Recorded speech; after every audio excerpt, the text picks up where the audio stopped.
I'm ready. All right, let's see. Refresh that page. Why that?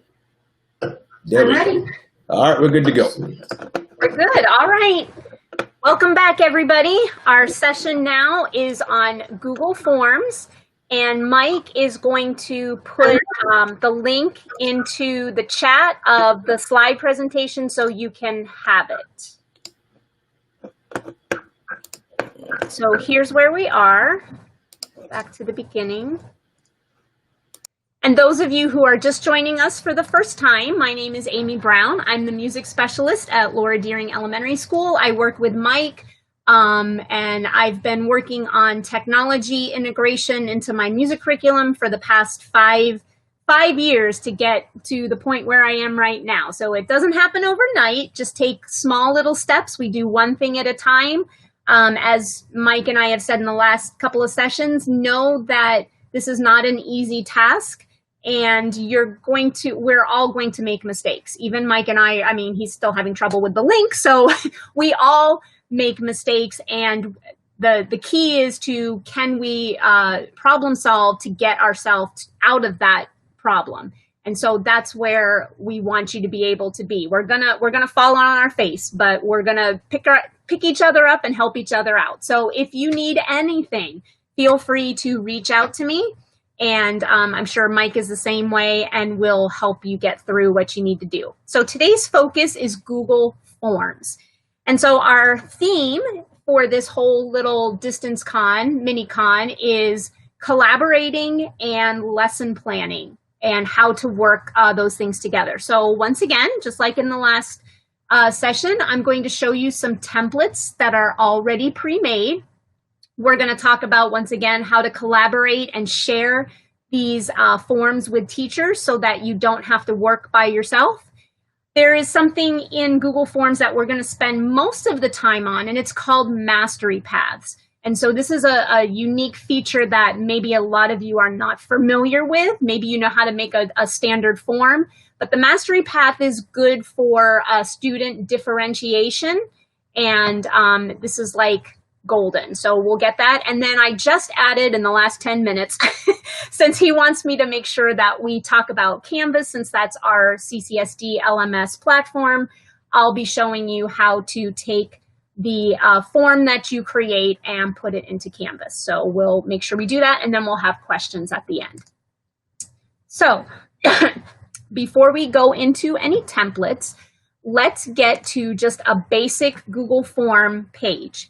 So again, we want to work smarter, not harder. And there are already templates that are made for education. If you want to have a starting place and you're like, I don't know where to start, I need some guidance. So I draw your attention. We're going to skip the blank quiz right now.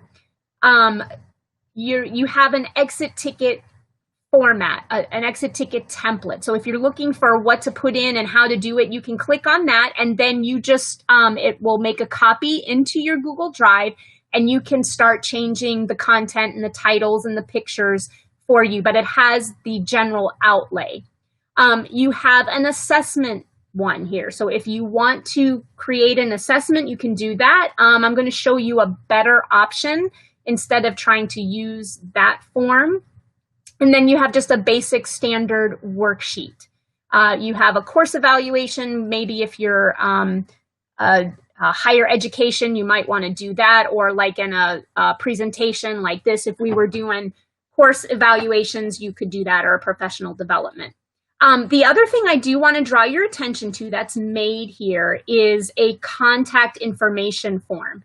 So you could embed this into onto your Canvas page if you want responses, if you want all of your parent information in one place when they fill out the form. And you could change and add sections to this if you want, but it would be something very easy that's on your beginning Canvas page, and then you would see all of the responses come in here. So you could have all of the parent contact information in one place instead of trying to go through Infinite Campus and type in their student number and do all that. It would be all in one place. So that's definitely something you could do. Where did my thing go? Oh, I just emptied it. Okay, but let's talk about, let me go back in. I erased my form. So let me pull up the new form again.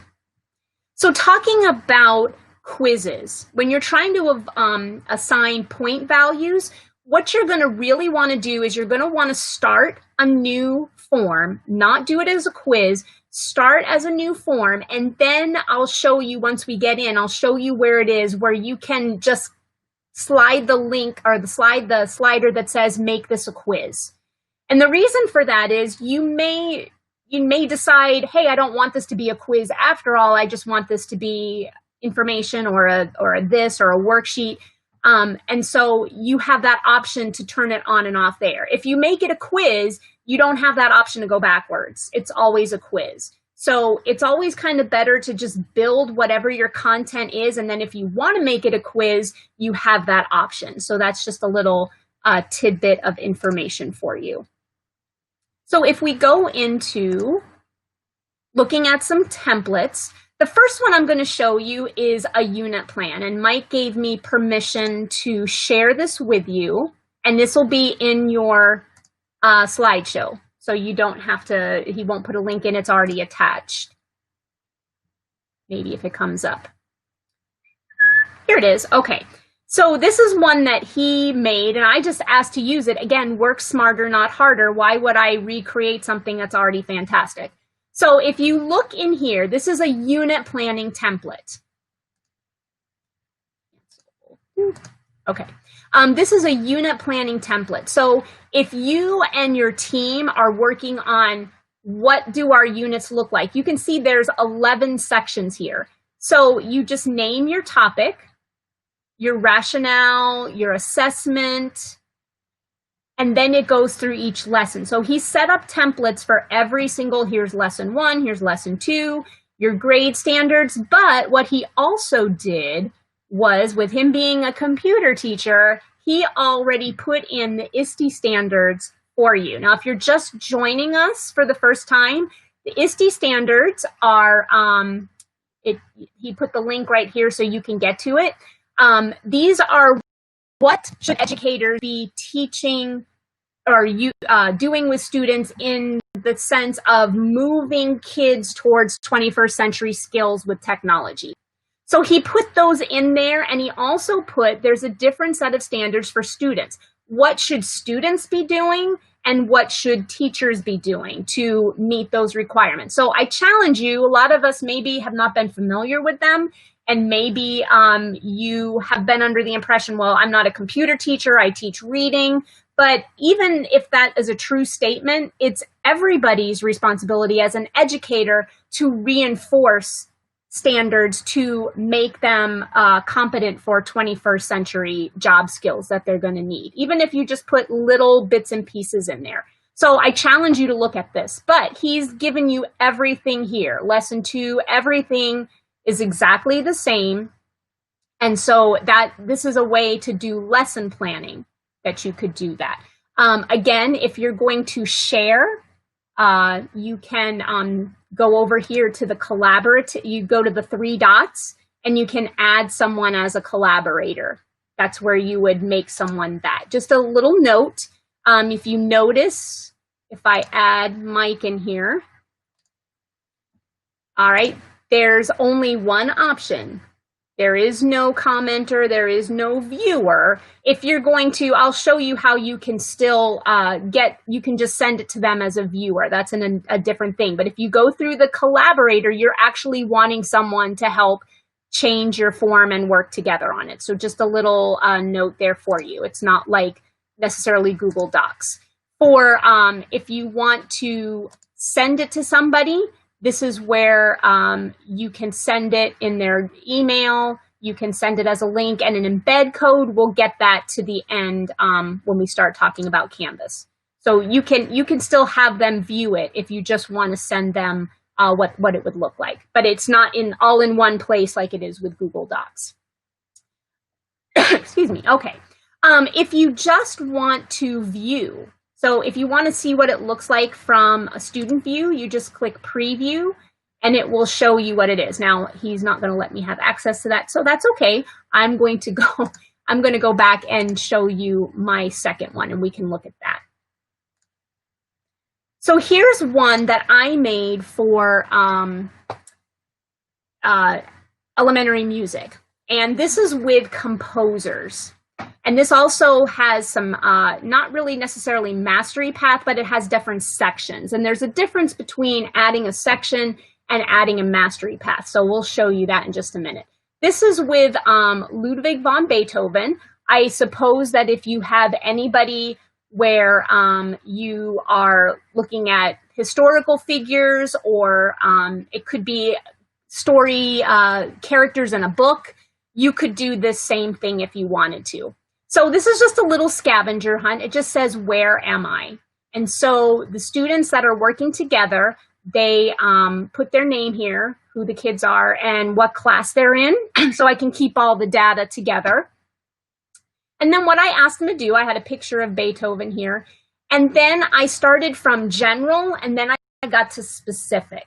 So use the clues to find out what country or state this person lived. So it's like a little check system. So I am east of the Atlantic Ocean. So when they figure that clue out, they check it off. And what they did is, when students were working synchronously live together, one student would pull up the form on their device, and the other student would pull up Google Maps on their device. And so they would work collaboratively to try to figure out where this person lived. So it was kind of a fun way to learn some geography, to add some social studies in there. And then they typed their answer, and then they could go to section 2. Now, this is not a mastery path because it's not basing a section you go to based on an answer. It's just, hey, I'm done with this. I'm going to go to section 2. And so in section 2, this is still some differentiation, because you always have those high flyers that are going to get done first. They're always going to be finished. I know if I were grading, or if I was taking this for a participation grade or whatever, my goal would be, I just want kids to get to this first part done. What country do you think they live in? And then for the high flyers, now it's a lot more detailed. It's very specific. It gives them a little more critical thinking challenge. And there's a lot more specificity, I guess is the word. And then they could say, what city do I live? And so that would be just a way to differentiate without making a mastery path where you have, this is what I expect of everybody, but if you get done early, here's where I want you to go next. So that would be a way to handle that. So let's take a look at, let me go into here it is. Okay, so I have another example here that does use a mastery path. And this is just, again, I'm a music teacher, so I have to use my music concepts, I guess. This is an exit ticket to help them decode the words of the staff. And this one is a mastery path, so let me show you what that looks like. If I put it in preview mode, and I type in my name is Bob, and I am in Miss Jones. And I decode, if you're musical, you know that each space and line has a specific letter name. So if we put the letter names in order, this should spell something. So I'm going to come down here, and my answer is tree. And over here, I'm looking at the letters, and I have no idea as a kid. So I'm like, okay, I think it's dog. And that doesn't even make sense because there's 4 there, but that's okay. So this person, how well do you feel you know about finding notes on the staff? Well, oh my goodness, I'm confused. Okay, so I've clicked on my answer, my self-evaluation, and now I click next. And because I set up a mastery path that says I'm confused, it now sends that individual student to a remedial video from YouTube, if you will. So they watch the video, And then when they push next, I've set it up that they have to go back and retry again. I want to see if they've, improved at all. So they do it again. And let's say this time they're like, well, I feel better, but I still need more time. Yeah. We have a question in the chat. Okay. All right. So how does one insert sections? Like, can you go back to that part? I'm going to get there right now. Oh, okay. An example. I haven't told you, but I'm going to. I want you to see what it looks like first, and then I'm going to show you how to build it. Works. And okay. Jenny, I'll get you access to the unit plan and the scavenger hunt docs. Just give me a second. Okay. Thank you for that question. I know every time I give a webinar, y'all get like so ahead of the game, you just want to know. But I want you to see what it looks like from a student view. So this time they click on I need more time. I want you to notice that when I click next, it doesn't take them to the same video. It takes them to a different one. So it's just a different way to understand what the material is. And then, of course, if they end up putting in the correct answer or they think they got it or whatever, when it says I got it, then it actually goes to a submit button. Okay, so having a mastery path is a good way to, again, differentiate so that students have, if they need that, especially with distance learning, because you're not going to be there to help this person and know where they are. They can kind of self-pace and self-assess and I got this, I don't, and here's some things if you need some extra help until we come back.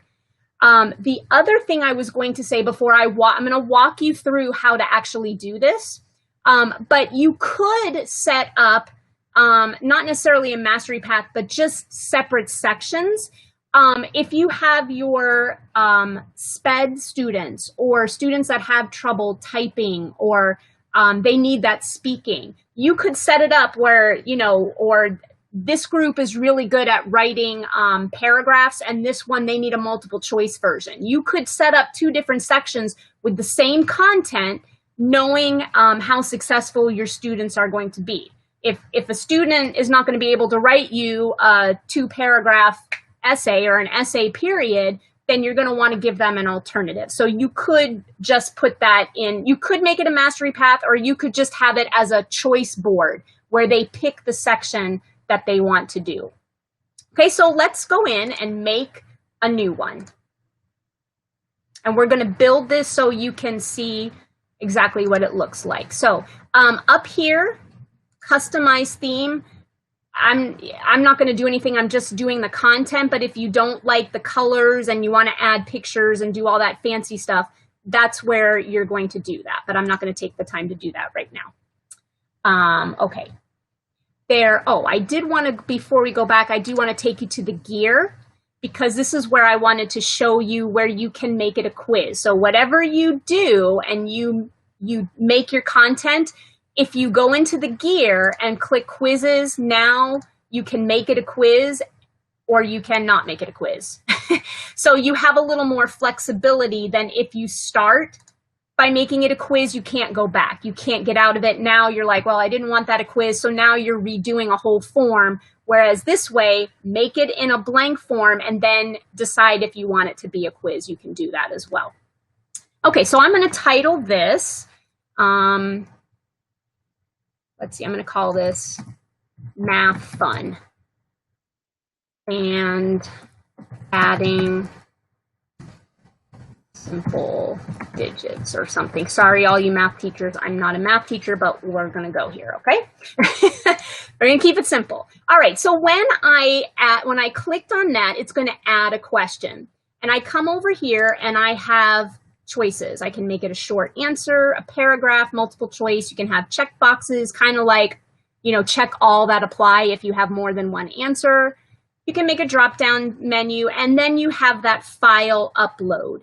Okay, so if a student, let's say, like you said, a student wanted to make a video of themselves explaining lines and spaces, they could just make a video, put it on their device, and then they could upload it if they wanted to do that. So that's the way you can do that. So it's differentiated for everybody. So I'm going to put I would never probably do this for sure, you know, there's better ways to assess students with 2 plus 2, but this is just for sake of showing you how this works. Okay, equals Brown. There we go.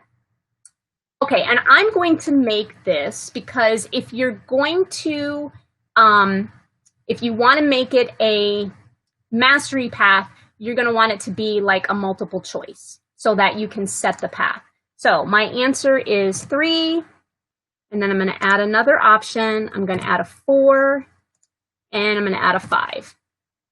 Okay, so there are my different things.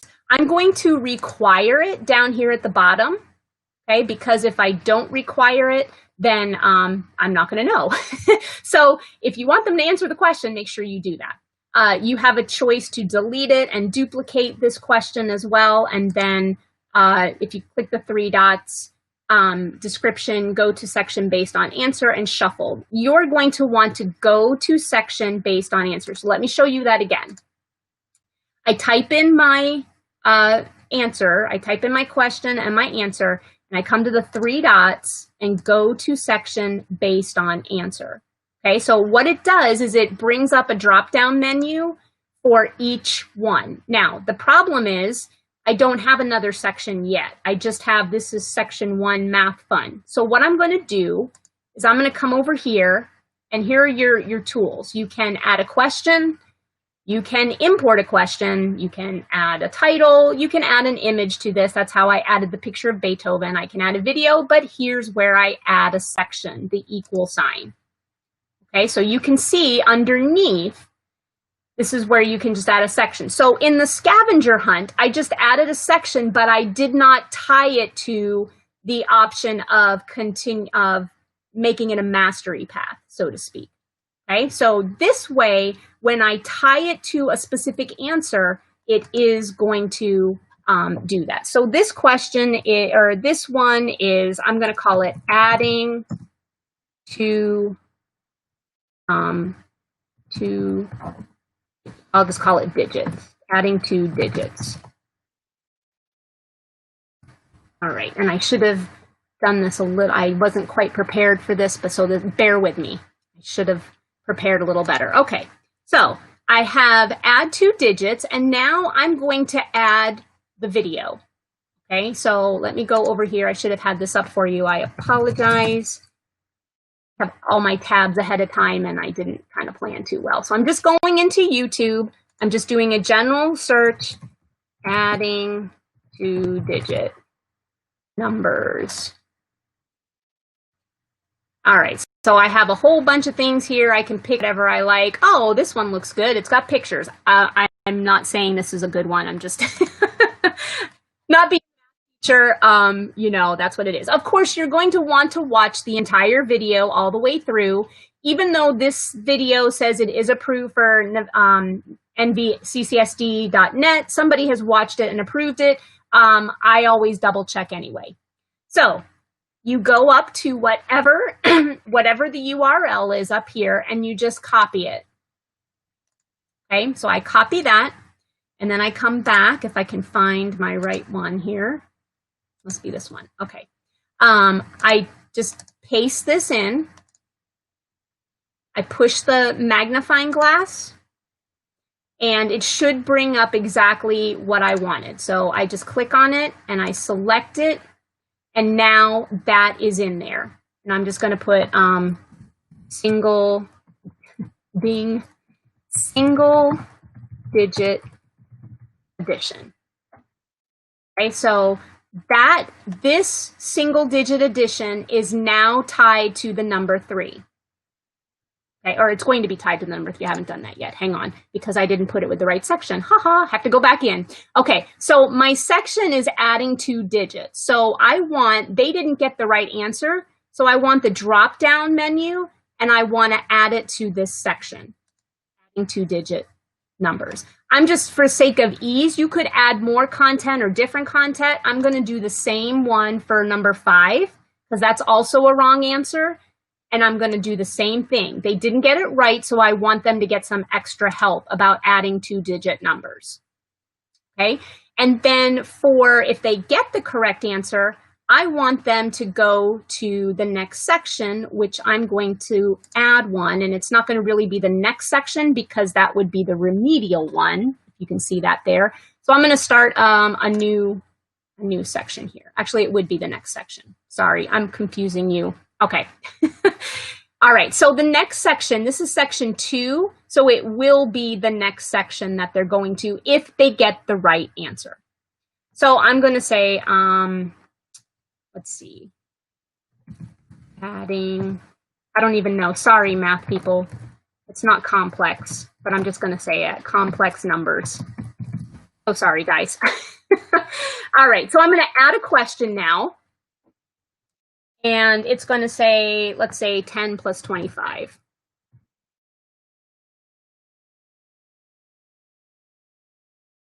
All right, and I'm going to do multiple choice again. And let's say 30, 35, or let's do 30. Well, let's not make it the same one. Let's do 35, 45, and 55, just so it's not in the same place. Okay, I'm going to make it required, and I'm going to go to section based on answer. And I think for this one, you could go ahead and do the same thing if you wanted to. For this one, I'm just going to show you that when you're done with whatever your form is, you could say submit form. So however many questions you want, you would push submit form. Okay, so let me go back and show you what this looks like from a student view. So I push preview. Here's what my stuff is. Notice there's only one question because it's going to send you to the next path based on what you answer with the question. Okay, so 2 plus 2, I think it's 3. And you can see that it already took me, that wasn't the right answer, so now I get the extra help that I need.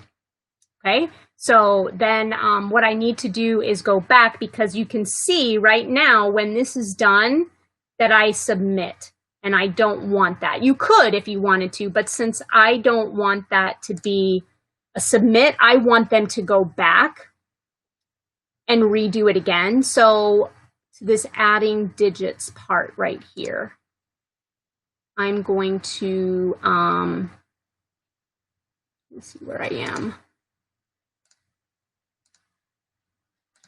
Do. Section, I want them to go, why am I not seeing? There we go. At the end, you see when I added a section, I want them to go back to the first section.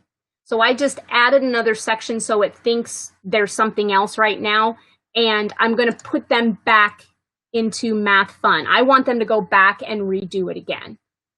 Okay, so if I did it this time, you can always delete this section then if you want to. You can just delete that. Delete section, there we go. Oh, no, I guess you can't. Okay, let me try that again. Sorry, I haven't used this in a while. All right, so we're going to add another section. And when we get here, we're going to go.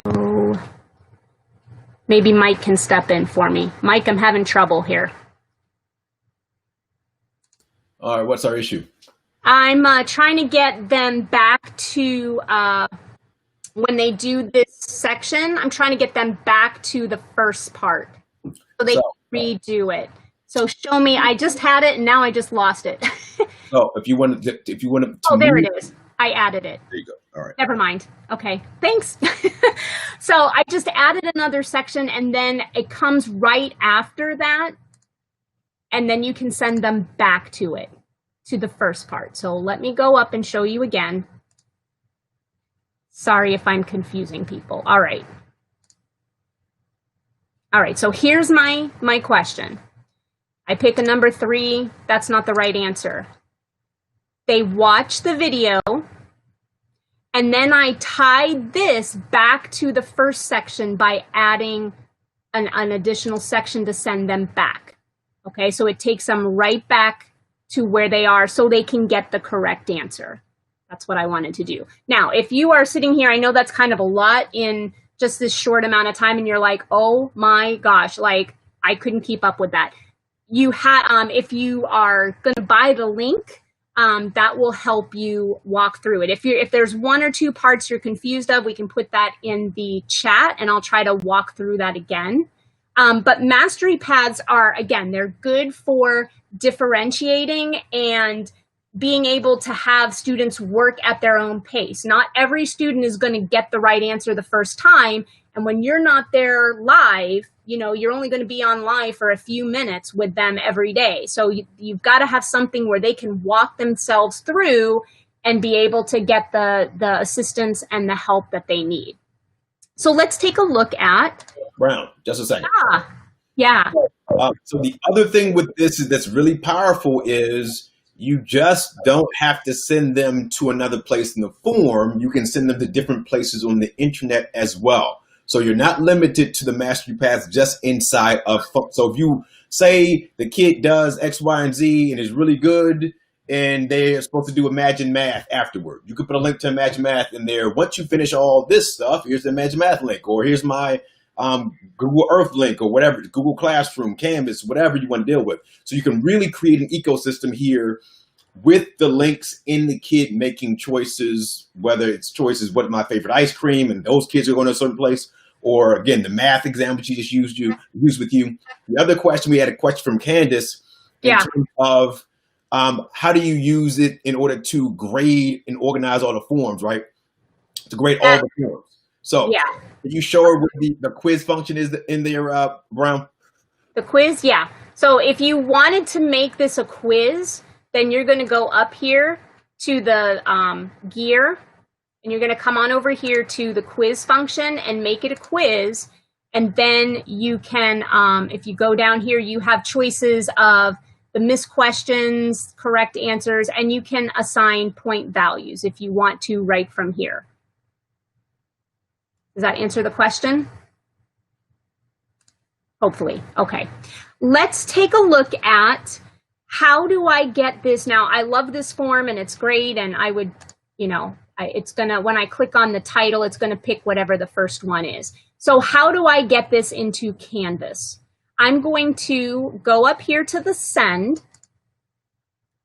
and you have our favorite things. You need to be familiar with the two things that Mike talked about last time. The difference between copying a link and embedding.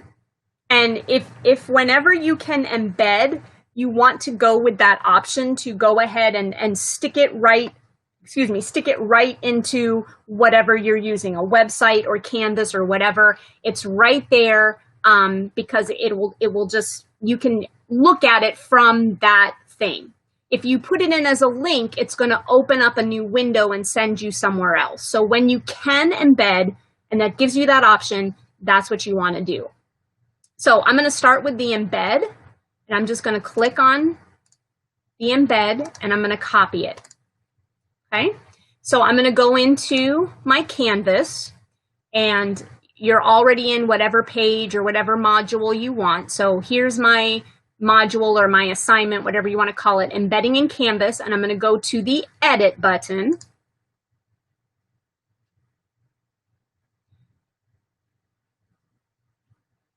And then, as in the last session, Mike showed you all of these different tools up here. That's very overwhelming. If you're trying to embed, you don't need any of that right now. What you need is magically right here. So I always think of, when I'm looking to embed something, I always, in math terms, greater than and less than. I always look for the greater than and less than sign together. I know that's not technically what it's called. Sorry, Mike, but that's what I think. So I want to find the same symbol, and that's going to be always in the bottom right corner. So I just click on that, and this is where you just paste exactly what you just did.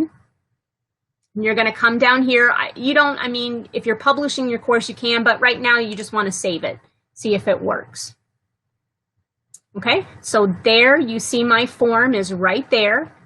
And so the students would be able to, when they're taking the course, they would be able to access that. Again, if you can't do the embed code, so remember that you always have to have something else in your back pocket. So you go to your copy link, You can copy here, or you can just shorten it. If you want to shorten the URL, you can do that. I usually shorten it. It makes it a little easier. I just copy it. And then I could also, if I didn't want to do the embed code, I'm just going to take this out. Okay, if I'm not using the embed code, I come up here. There's tons of tools, but you want the little paperclip looking one, the one that looks like a link. So you're going to click the down arrow, and this is an external link. So it's something that's not right in Canvas, so it's outside of Canvas. And then I'm going to just paste that link in, and it'll show up like this, or you can just say, you know, label it whatever you want. Please fill out this form, or whatever you want. And that's how it's going to link it to those words. Okay, so you can see save. So when the student sees it, it says, please fill out this form. And as Mike said, you're going to have to teach them and teach parents that anything that's blue is tied to something that's going to take you to another place. So anything that's blue, that's what you need to click on so that it will take you where you want to go. Okay, so hopefully that helped you with our forms. Let me go back and let's just review a couple of things. Okay, so with templates, you're going to want to choose things that are, if you can choose things that are pre-made that will work for you, like an exit ticket, that's very simple. However, when you're making a form or assignment and you want to make it a quiz, always start blank so that you have the option to make it a quiz. If you start and make it as a quiz, you're not going to be able to work backwards. If you change your mind, it's a quiz forever and you're going to have to start over. So start from a blank and then you have that option. Collaborators, when you pick the collaborators to help you, remember that's going to be under the 3 dots. There's not a share button like there is in Google Docs or in Google Slide where you can collaborate that way. You've got to look for the 3 dots on top of each other, and they will automatically be an editor when you do that. Whoops, okay. So mastery paths. Again, this is good for using it as a choice board. If you want certain students to do a multiple choice and certain students to write a paragraph, you could, kids love choice. So you can have them make the option of what they want. And then you would just not, I put in there, make each option so it's not required. So they would get to pick one, because then they would have to do both. If you make it a requirement, you would have to do both. You also run into the situation that they might not do either one. So you have to know your students. Maybe older students, that might be a better choice than, a kindergartner or a second grader or whatever. First of all, I would never do a form with kindergarten. You didn't hear me say that. Okay. Differentiation is based on the answer of the question. So you can tie it to this, got this one right. I'm going to send them to here to do a little extra work, or they didn't get the answer right, so I'm going to send them here to do a little extra thing, a document, a PDF, a link, a video, whatever that is. And then they could have the choice of how they want to answer the question, like I said, with a choice board. So that is Google Forms in a nutshell when we're talking about making it differentiated for each student.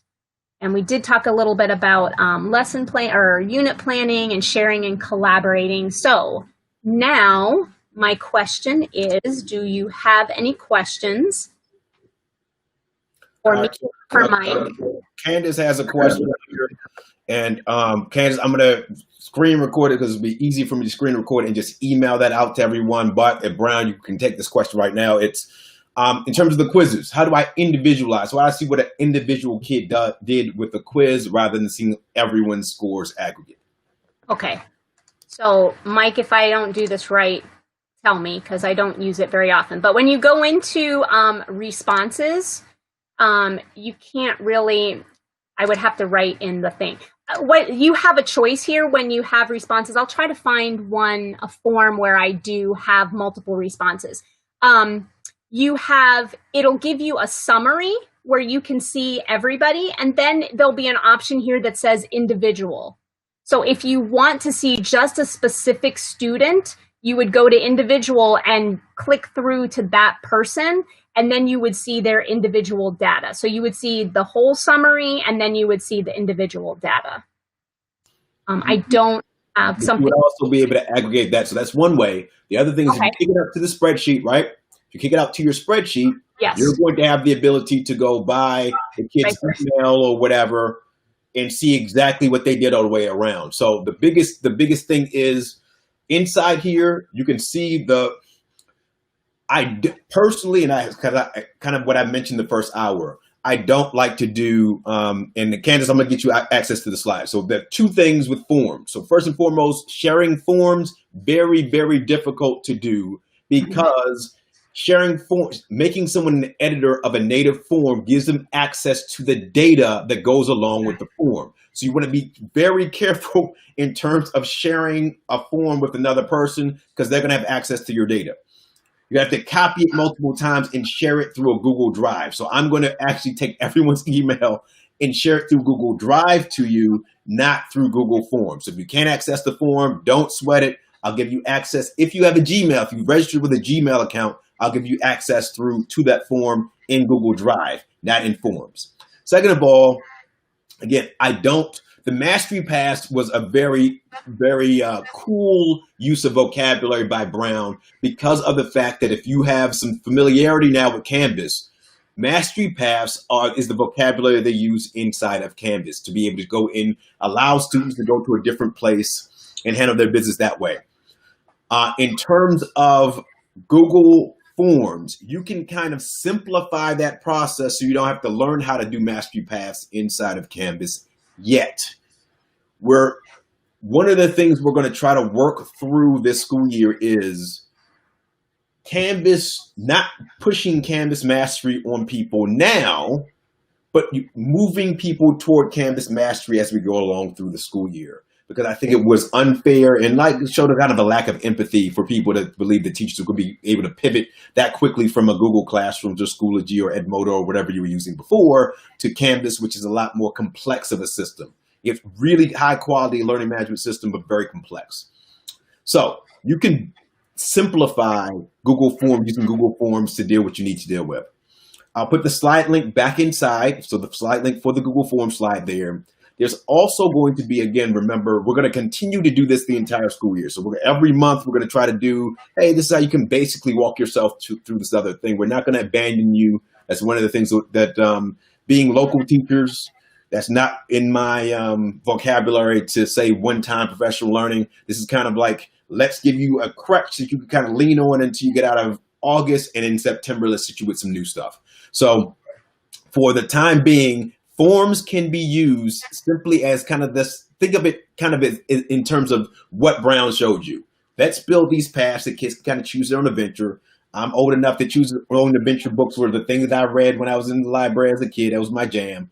Think of it that way. This is how we can build these choose your own adventure paths for students, especially at the beginning of the school year where kids are going to need a lot of the social emotional stuff, a lot of the digital citizenship things, and it's not going to be big on the content. So hopefully we're all going into with the school year with the mindset that we're not going to push content on kids those first couple of weeks. We're going to push community, social emotional learning, digital citizenship onto students, no matter what area that we're practicing. And Google Forms is a great tool to utilize that. We're also going to use on the last day some of the third-party tools. They do a lot better assessment than Google Forms is ever going to do because Google Forms wasn't built as an assessment tool. It was built more as a survey tool.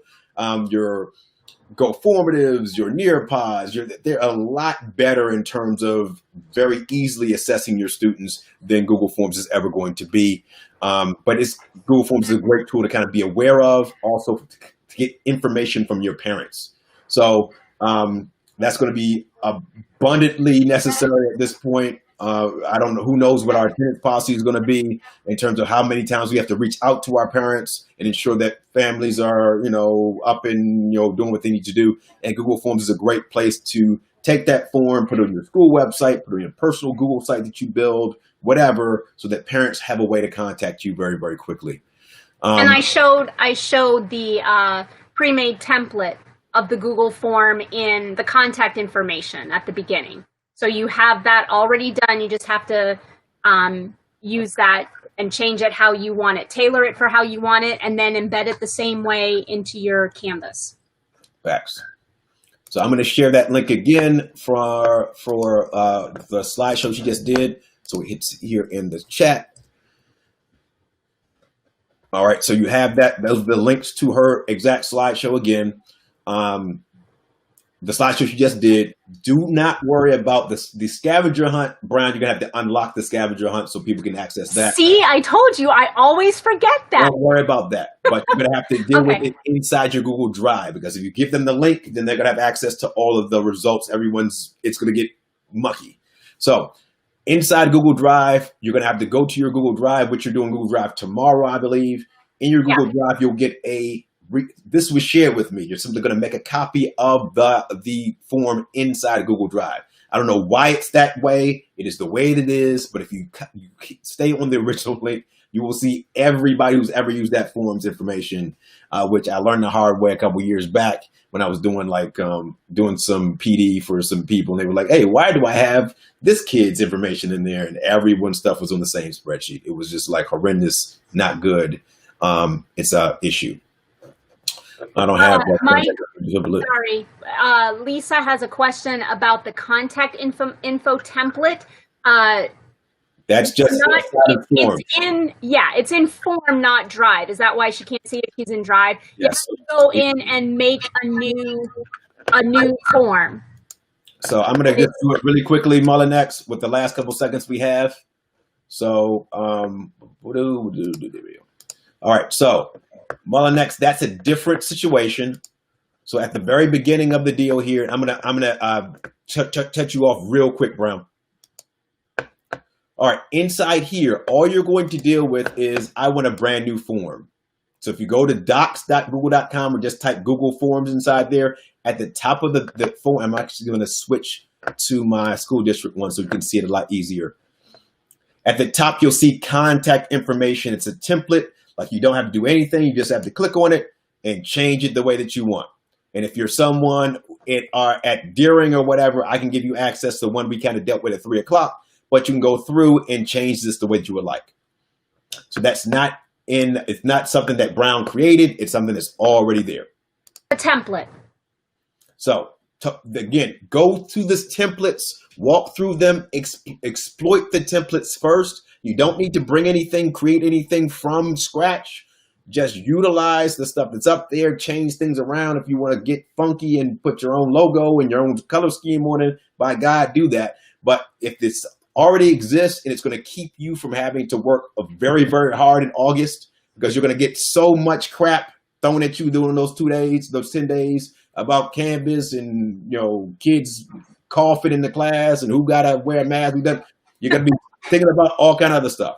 Utilize the templates that Google has for you, so you don't have to go in. Those are things you have to think. And also what Brown said, collaboration. You've got people working at your school. You don't have to build all the things yourself. You got other people. Get your little PLN and say, you guys are going to do the contact forms. You're just going to share those with everyone. I'm going to do this, and somebody else is going to do that. So you can build that nucleus around whatever you need to deal with without having to be stressed out about it, because your health is going to be paramount this school year as well. Staying healthy, making sure that Lord knows you're going to be sitting in your computer screen for hours and hours and hours and hours. Proper nutrition, all that kind of stuff are going to be paramount as well. So don't worry about, and we are not going to abandon you. If you need something, Mike Lang, do not type Michael Lang with an E at the end of it. Lang, Deering Elementary School will help you out. Brown, I'm pretty sure will help you out. The people that are on this call will help you out.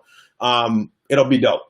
And we're going to go ahead and give you a 10-minute break. Noon time, we're going to come back with screen recording, which is going to be a huge thing that you're going to have some ability to deal with. And is going to show you some tools that will help you screen record, because remember, there's going to be a lot of asynchronous work your kids are going to have to do. All right. Candace, I did make sure the link is active now. Mike, can you put that in one more time and just make sure that... Which link? The slideshow presentation. I I'm put that in there, sure. you know, already. Okay, One more time. It's the forms that she has. So again, Candace, give me just a second because the forms we have to copy into your Google Drive. It's not going to be a live link that you can deal with. Oh, I see.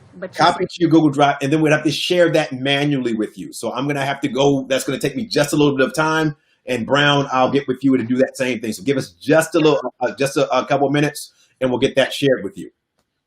All right. So the mastery paths form, same way. So we're going to have to manually with the forms. You can't just give someone the link to the form because everyone will have the same form. We're going to have to copy it over and then share it with you in Drive. And then you're going to have to make your own copy of it that way. So this is another reason why forms is really cool if you make them yourself and you deal with them, but it gets but not sharing.